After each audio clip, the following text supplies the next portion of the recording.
السلام عليكم ورحمة الله. إن الحمد لله نحمده ونستعينه ونستغفره ونؤمن به ونتوكل عليه ونعوذ بالله من شرور أنفسنا ومن سيئات أعمالنا. من يهدي الله فلا مضل له ومن يضلل فلا هادي له.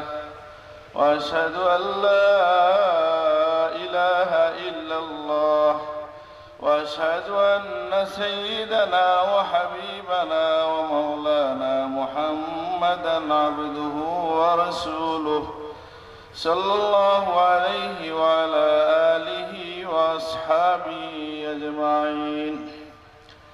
أما بعد، أعوذ بالله من الشيطان الرجيم. بسم الله الرحمن الرحيم. يا أيتها النفس المطمئنة ارجعي إلى راضية مرضية فادخلي في عبادي وادخلي جنتي. صدق الله العظيم. إن الله وملائكته يصلون على النبي يا أيها الذين آمنوا صلوا عليه وسلموا تسليما. بسم الله والحمد لله الصلاة والسلام عليك يا رسول الله. بسم الله والحمد لله الصلاة والسلام عليك يا رسول الله. الصلاة على النبي والسلام على الرسول الشفيع الأبطحي ومحمد عربي بلغ العلا بكماله كشف الدجى بجماله حسنت جميع خصاله صلوا عليه وآله. مولاي صل وسلم دائما أبدا على حبيبك خير الخلق كلهم والحبيب الذي ترجى شفاعته لكل هول من الأهوال مقتحم. مولاي صل وسلم دائما أبدا على حبيبك خير الخلق كلهم وكلهم من رسول الله ملتمس غرفا من البحر أو رشفا من الديم.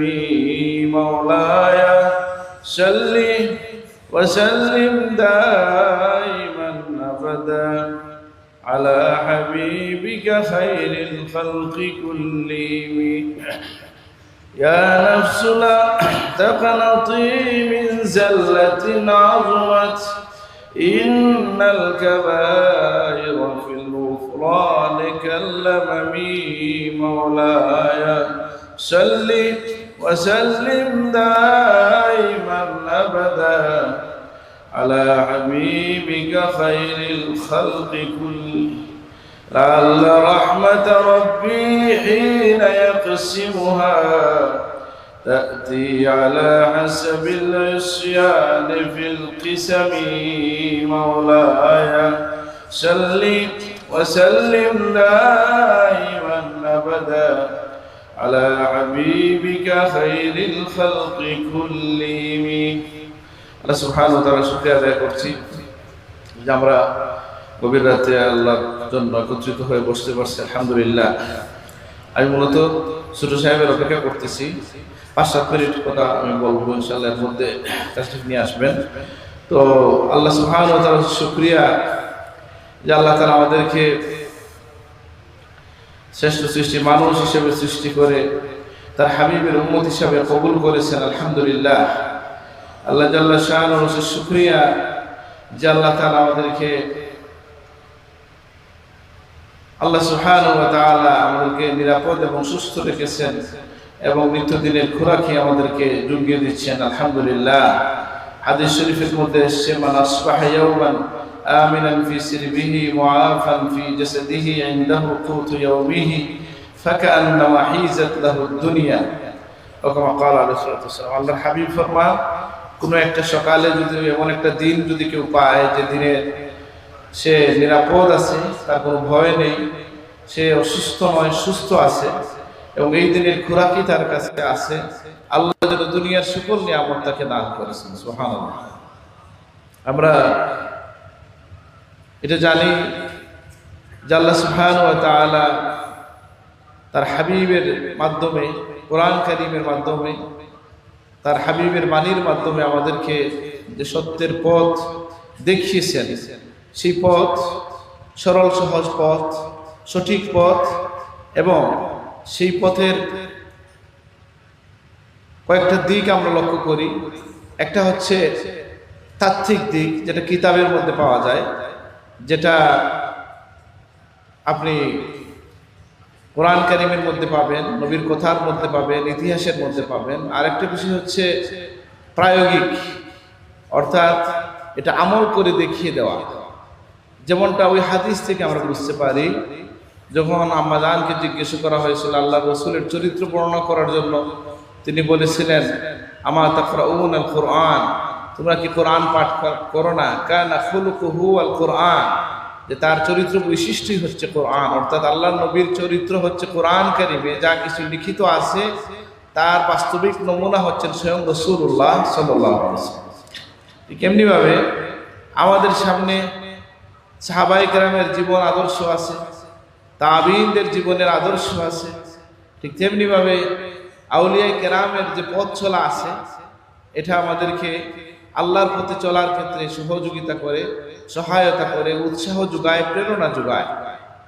আপনারা দেখবেন যে প্রিয় নবী সাল্লাল্লাহু আলাইহি ওয়াসাল্লামের সাথে মহব্বতের যে পরাকাষ্ঠা সাহাবায়ে কেরাম দেখিয়েছেন, কখনো যুদ্ধের সময় তারা বলেছেন, নাহরি দুনা নাহরিকা ইয়া রাসূলুল্লাহ, ইয়া রাসূলুল্লাহ, আমরা মুসার উম্মতের মতো নই, বরং আমরা